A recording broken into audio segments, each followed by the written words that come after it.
Migraines affect anywhere between 5 and 12% of women, and between 2 and 10% of men. It is caused by what we call a cortical spreading depression, where a bunch of neurons within our brain become unstable, causing them to fire very easily and spontaneously, which causes a cascade of neurons going right across the brain to fire. This is what causes what we call the aura phase, which comes right before and sometimes a little bit during the migraine, where you typically get symptoms such as visual or hearing disturbances, tingling within your arms or your legs, or sometimes nausea or vomiting. The migraine typically presents on one side of the head, which is the meaning of the word migraine, and it can last hours to days. In this video I'm going to go through the top 3 supplements that I've found to be the most effective for battling this condition. So let's get started. Music. Migraine myth.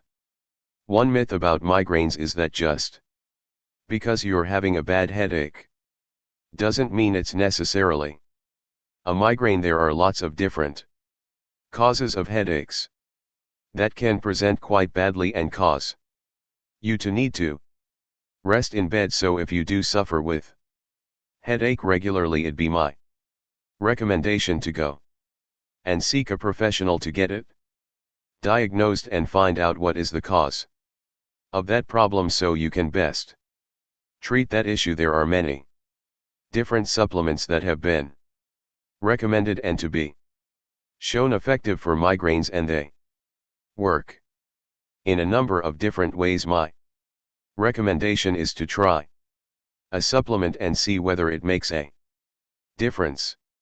If after using the bottle, which usually lasts around a month, you don't find any difference, then I would suggest stop taking it and try another one.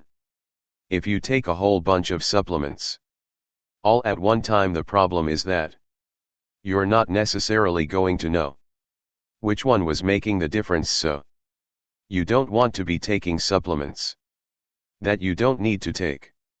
Generally, the body will only respond to supplements if it was not getting enough in the first place. If you were getting enough through your food, then you don't need to take them in supplement form, and actually it's much better to take these vitamins and minerals in your food naturally, because they're usually much better absorbed. Magnesium. The first supplement I will recommend is going to be magnesium.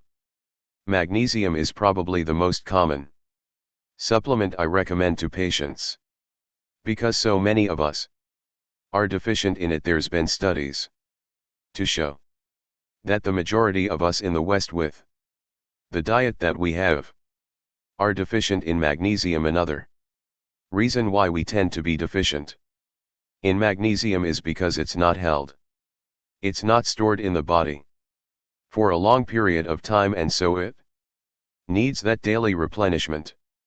Therefore, if you're not getting it enough every single day, you can very easily become deficient. It's important for the body for over 300 different functions, and most of those functions are in the brain and the nervous system. There are also lots of different types of magnesium supplement. My recommendation is to take magnesium glycinate and magnesium taurate if you can together. Particularly the magnesium glycinate is very good for the nerves and the muscles within the body. This supplement is also very good if you get a lot of muscle issues or a lot of cramps within the body. Enzyme Q10. The next supplement I recommend is coenzyme Q10. Part of the events that occur when you have a migraine is involved in the powerhouse of the cells in your neurons we call the mitochondria.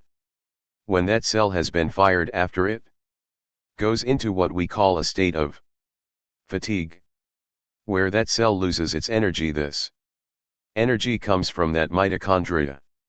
And why coenzyme Q10 is very important? It's because it helps the mitochondria to replenish its energy. If you're deficient in coenzyme Q10, then your mitochondria are not going to be able to replenish as fast as it could. So this is quite an important supplement to take. Vitamin B2. The last supplement I recommend is vitamin B2, which is also very important for mitochondria in the cells of the neurons, and helping those cells in the brain to replenish and to restore the energy within those cells.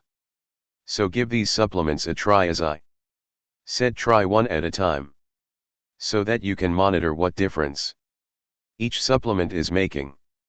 If it makes no difference, I would suggest moving on to the next one. There are many other supplements beyond these three that I've described, so you can also try those as well. You can search them relatively easily, but these are the three best ones I've found to work on patients that I've seen, so give these a try.